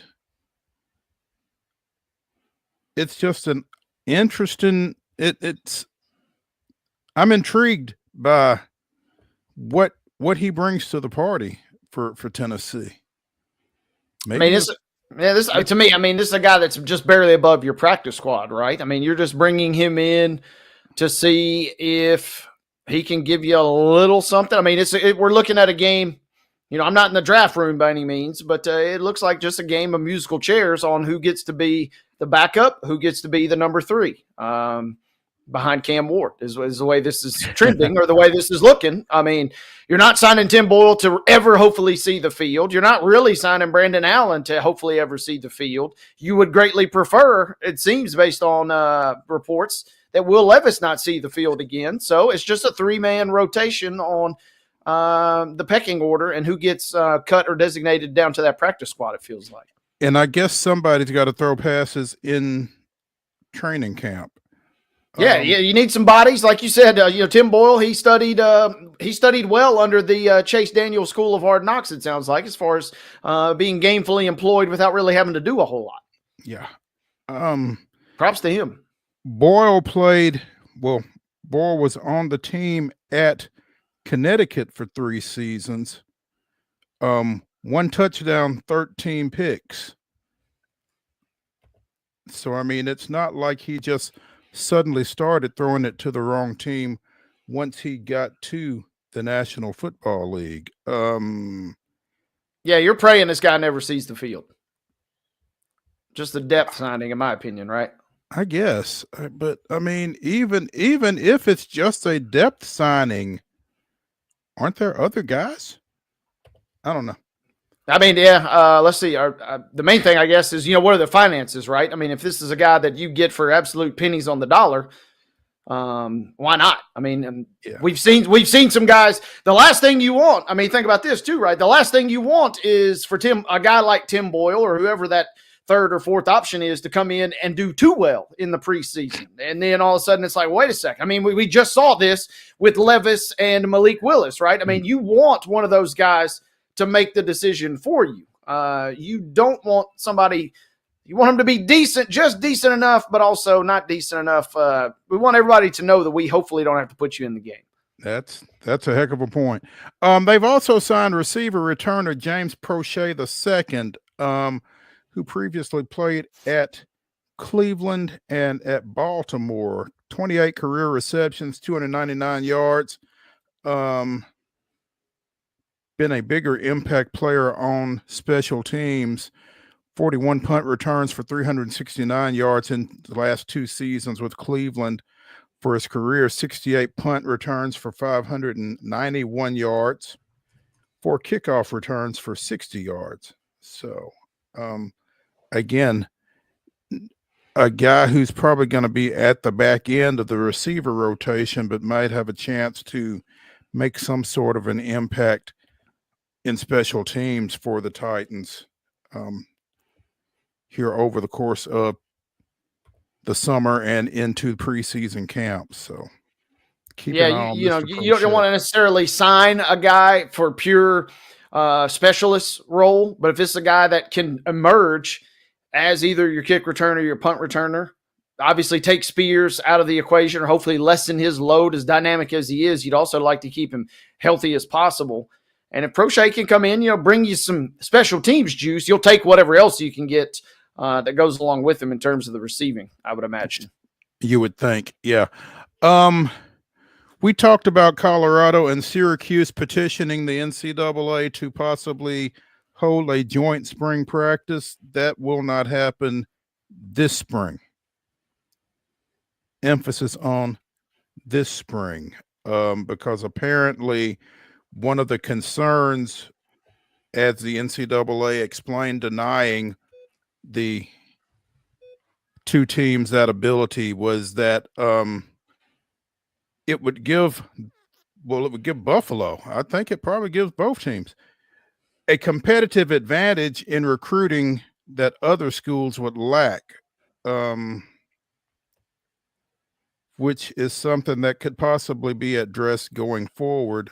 The committee agreed to discuss a concept that could permit joint practices during a future meeting. So Houston coach Willie Fritz also advocating for it. Mike Gundy suggesting a spring scrimmage with Oklahoma, which I guess would be one way for the Cowboys to get the Sooners back on the schedule in some way. Also, Texas Tech coach Joey McGuire advocating for a joint practice with Texas A&M, Oklahoma, all of whom are in the SEC. And again, Wade, as you mentioned, the one big concern is poaching. Exposing your players to other coaching staffs, other campuses, that kind of thing might come back at you in the long run. So it'll be interesting to see if this ever gets any legs. Really, it's a nice conversation, but I think your point, and I never really thought about it, and I don't know how I didn't, but I think your point is well taken. Yeah, the last thing you want is Coach Prime having a little more access to your team. Another interesting thing that I did not initially think about, and will be undoubtedly, I did find it kind of funny. They did throw in academic concerns as if, the Stanford volleyball team flying across to, play North Carolina in a conference game. Maryland. Yeah.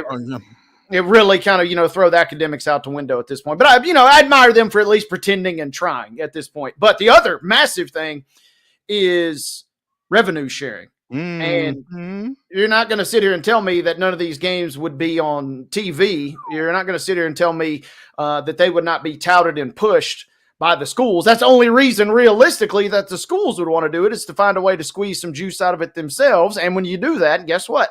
Student athletes going to be entitled to their cut sooner than later. And good luck trying to navigate all of those waters. So that one slipped my mind, but that's got to be the biggest holdup in my mind. Yeah, once you squeeze that juice, it's got to trickle down. So yeah, that's going to be an interesting dynamic. Or an NIL contract. Hey, I didn't sign a contract to play 14. I didn't sign anything in my NIL accounting for spring ball that I had to play. If I want to sit out spring ball, I can sit out spring ball. I mean, it kind of gets a little murky. Props to Coach Prime. We see what you're doing, Coach Prime, and you almost pulled it off. I don't know who he wants on Syracuse, but he's got his eye on somebody. And I would have gotten away with it if it wasn't for those meddling kids. Yeah, correct. We talked about Stanford last week, dismissing Troy Taylor for workplace behavior and back-to-back 3-9 records. Frank Reich has been named the interim football coach at Stanford. The two were together in 2018 with the Colts. Reich as coach, football general manager Andrew Luck as quarterback. So Luck has got some familiarity with Reich.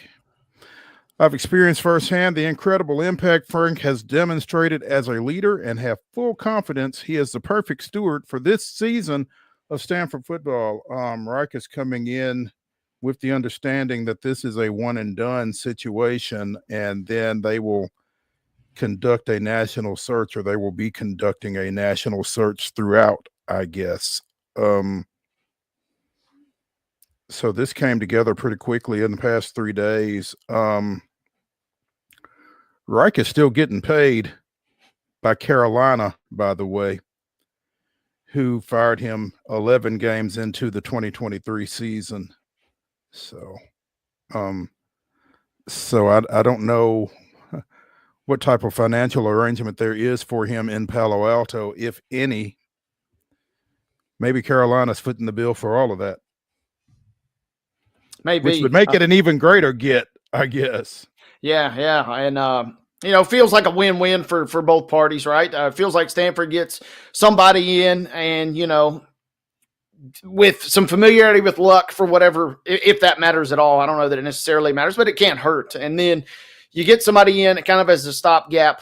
And then Frank obviously still gets paid, still gets to enjoy, I'd live in Palo Alto for a year, especially on some cheap or on the free. So sign me up for that if I'm him. Feels like a win-win for everybody. Don't know that Stanford's necessarily, going to the ACC championship game or anything, but at least stop the bleeding and try and then turn the rudder and try and get your boat sailing in the right direction there. Yeah, and I mean, you don't think really that Reich is a long-term answer at the age of 63, although he's still 10 years younger than Bill Belichick. So, yeah, I mean, and if you're Stanford, you're thinking, okay, we want you to win some games. Like I said just a minute ago, just don't win too many games. This is just don't get too comfortable. This is just a 1-year deal here. We don't need you winning 7-8 games and us, really having to think about this thing. Just do your job here. Just get us just short of, 5-7 would kind of be the sweet spot there, some improvement, but not a bowl. Correct. Yeah. And then we can sell that job to the next person. But yeah, it feels like a good move and keeps Frank's name out in the spotlight for, in theory, an inevitable return in some capacity to the NFL. Yeah. And again, as long as Carolina is still paying him, he's still got some time to, make a move or not. So we mentioned the United Football League, the UFL. They got their season up and running this weekend.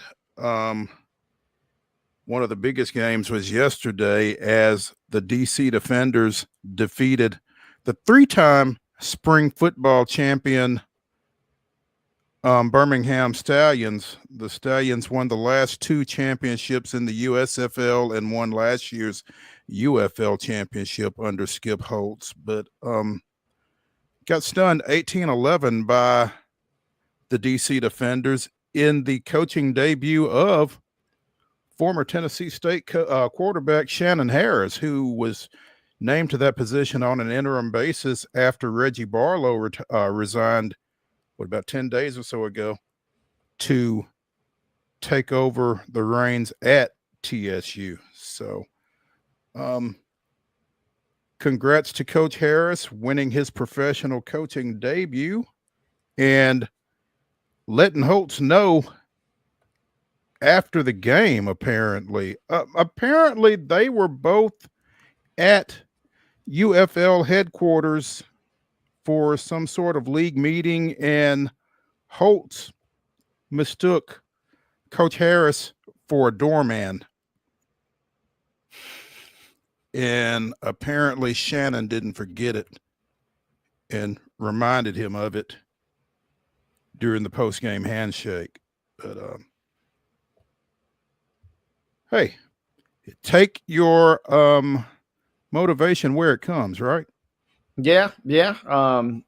Seems like a good start for him. Seems like a good start for Washington. And, hopefully the UFL can enjoy. Man, I saw didn't see a lot. I'm not gonna list. I know this will shock everybody. I didn't see a lot of social media chatter about the UFL this weekend, but what little bit I did see was saying some of the crowd's a little sparse this weekend. So hopefully we're talking more about the victories and the play on the field this season than we are anything else.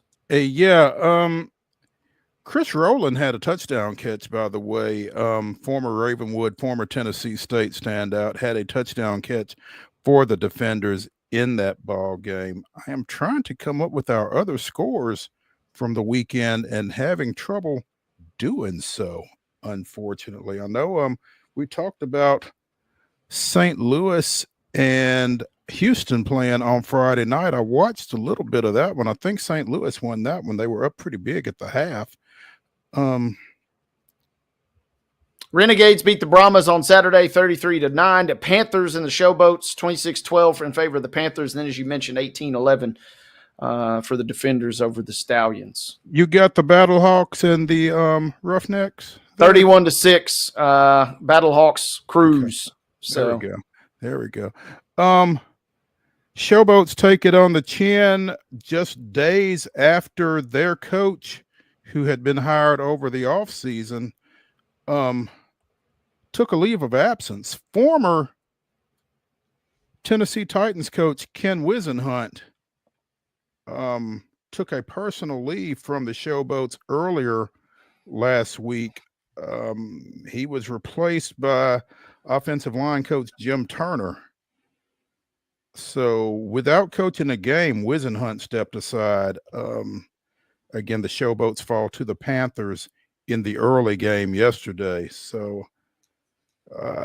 the UFL between Wisenhunt and Barlow in a little bit of flux there to start the year. But there's been some pretty good ball played in that league. And we saw Jake Bates come out of that league and really have an impact for the Detroit Lions over the course of the season. The place kicker who had never kicked a field goal until he got to the professional ranks, I don't think. Kind of came out of a soccer background.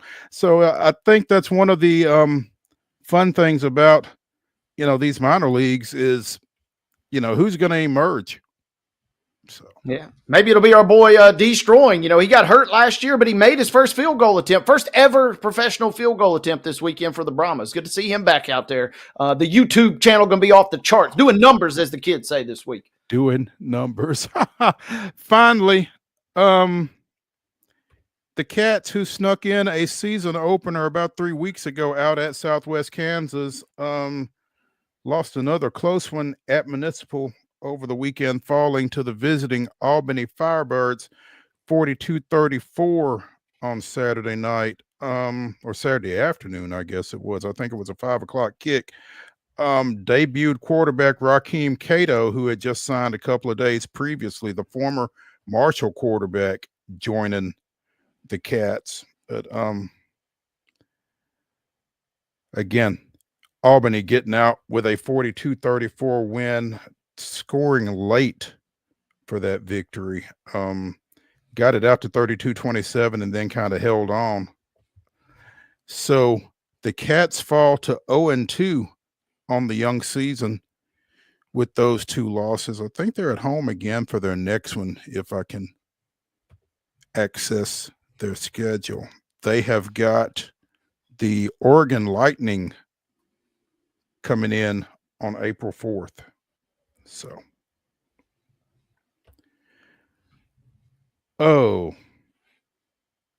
it's wild. I've seen a couple of. I'd be interested to know what the attendance was for the Cats in this one, because I saw a couple of comments on social media that it was pretty sparse, but I've not seen any numbers. So, hey, I mean, like I said, if I saw that for the UFL, I can, not knocking the Cats. We love, our long storied franchise here, but maybe they were a little better than what I saw for the other minor league this weekend. Mm-hmm. I mean, it's tough, right? You're smack dab in the middle of. That's why I said you're a real sicko for tuning in on Friday night. We got March Madness, we got opening day. This is a premium space that they are competing for, and man, the entertainment is just a tough market. That's where I feel like Nashville at least, if nothing else, the in-person experience delivers a little bit, because as far as tuning in on social media or tuning in on traditional television, man, it's got to be tough. And we saw some of that with the numbers from the UFL this weekend. Yeah. Cato, 22 of 34 for 239 yards, 3 touchdowns, but also 2 picks in that loss for the Cats. They, again, returned to Municipal Friday night for a 6:30 kick against the Oregon Lightning. So check that out.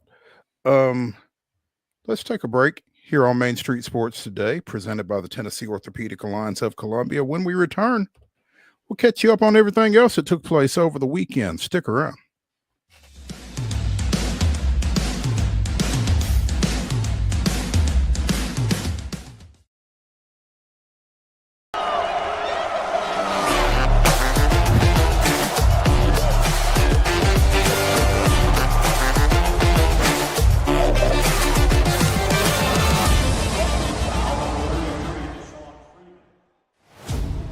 Only in Smashville are opponents welcomed with some good old-fashioned Southern hospitality. We'll give you a hand, cheer you on. Hey, we'll even leave a light on.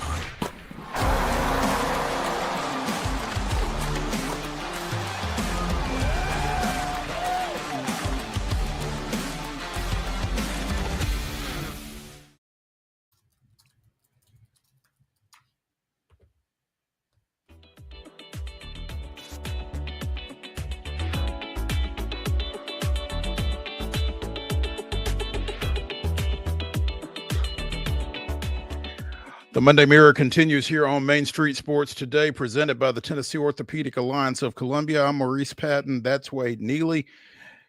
The Nashville Soccer Club did something they've not done in a while this weekend. They lost, falling 2-1 to FC Cincinnati, snapping a 3-game win streak.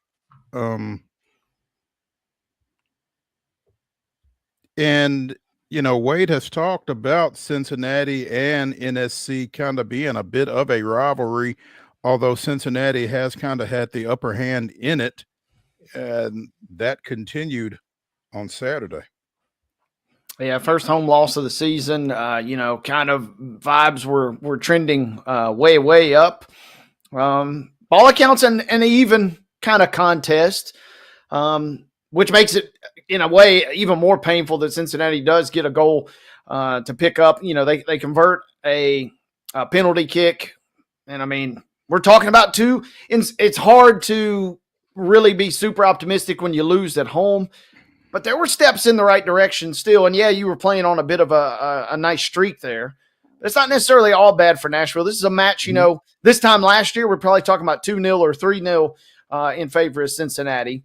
And, 2-1 with a, questionable, perhaps, penalty decision that Cincinnati converts. You don't like it, but, at least you can sense some steps in the right direction. It would have been fantastic, obviously, if this was on the road, but the fact that it's at home kind of is a little bit of a bummer. Yeah, but at the same time, like you said, I mean, you scored and you kept it close. I mean, it's 2-1, and there was a penalty kick involved. So I certainly don't feel like all is lost, even as the streak got snapped. I mean, they had some great success early, and it's a long season. So I don't think you get too terribly torn up over the loss, even though it was a home loss. But they continue this weekend. They travel to, Charlotte? Is that right? Yes. Saturday at 1:30. Okay. So a day game.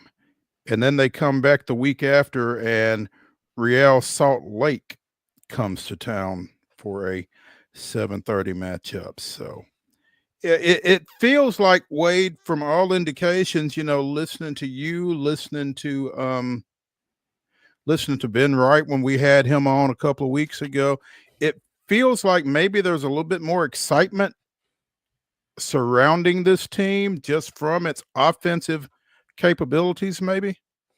I think that's fair, and that is absolutely music to the Nashville ownership and executors' ears, because they, no one really wanted to say this or whisper this, but That stadium's been open for a couple years now. Team missed the playoffs for the first time last year. You know, it's not the nice, shiny new little toy or entertainment attraction that it once was. What's your selling angle there, right? And there kind of was looking, perhaps at least for a little bit, like there was not much of a selling angle. But now suddenly it seems like, hey, we've got an offense. We have a team that's capable of playing nice, free-flowing, kind of attacking football, as it were. And, you know, the wins have kind of been there early. Had a little bit of a slow start. Late penalty, 91st minute or 90 plus 1 minute penalty kick given.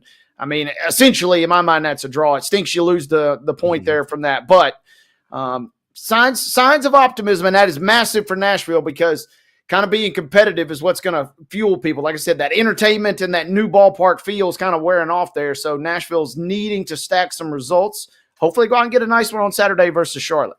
Yeah, and I just think when you score goals, I think that's a little bit more exciting to watch. I think folks are a little bit more apt to come out and watch you. You know, maybe even folks who are not necessarily soccer heads, because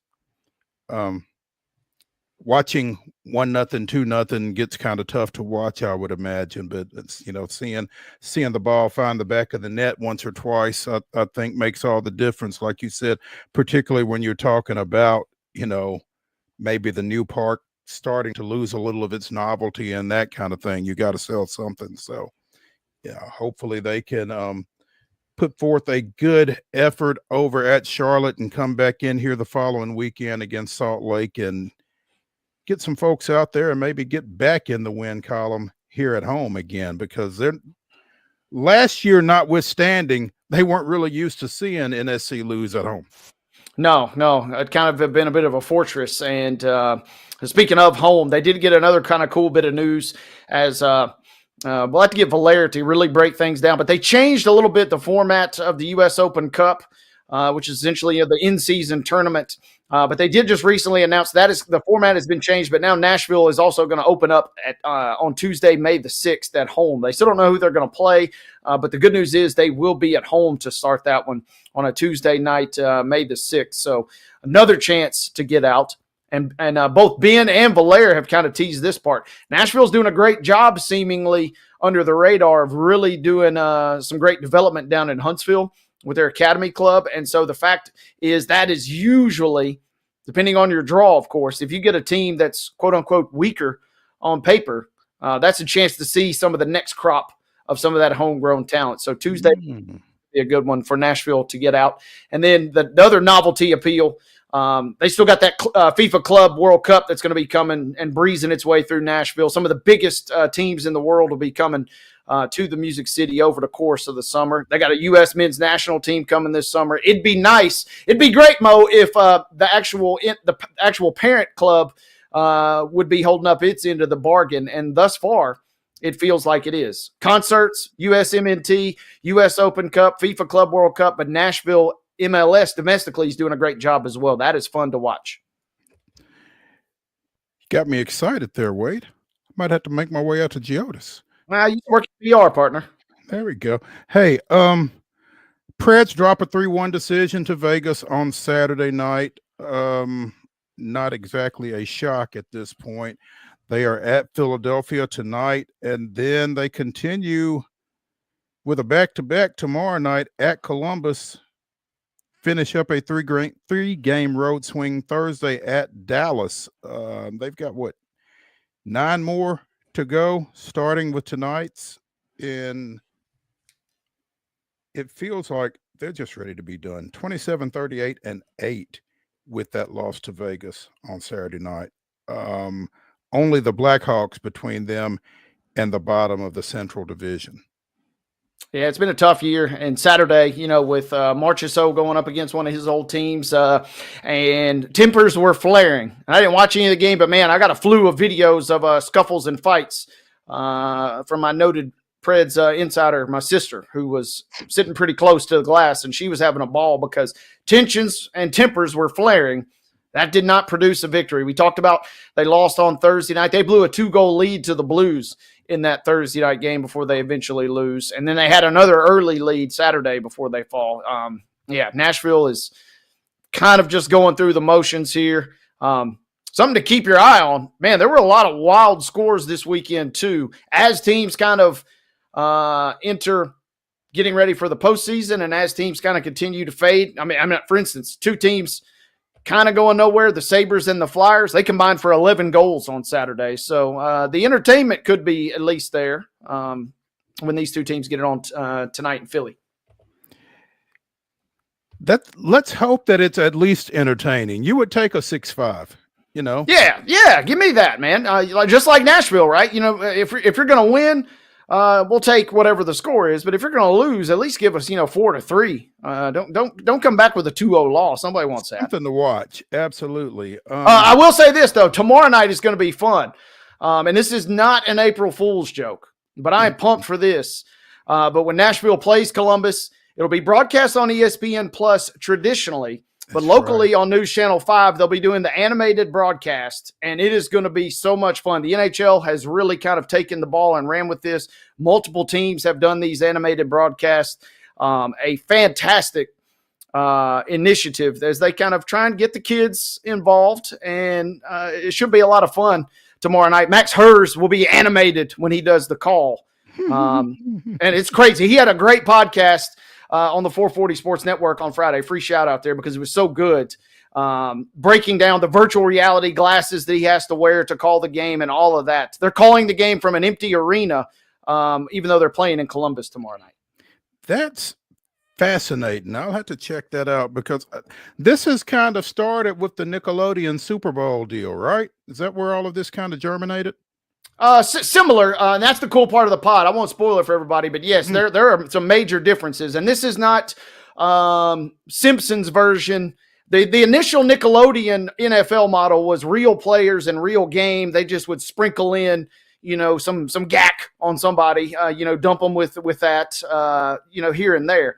This is a full blown kind of animated production, and Max pointed out the fact that it's on the road means that hopefully they're going to get a massive viewership on News Channel 5. We talked a lot about the Grizz and the Preds being over the air lately in terms of their broadcast. This one will be on News Channel 5. Should be a lot of fun tomorrow night. I will definitely be tuning in. Denny Hamlin wins at Martinsville, his first win there in 10 years. And they give apparently a grandfather clock to the winner. I was unaware of that. Yeah. Why not a green jacket? I thought they were the Augusta National. You got to lean into that, man. Come on.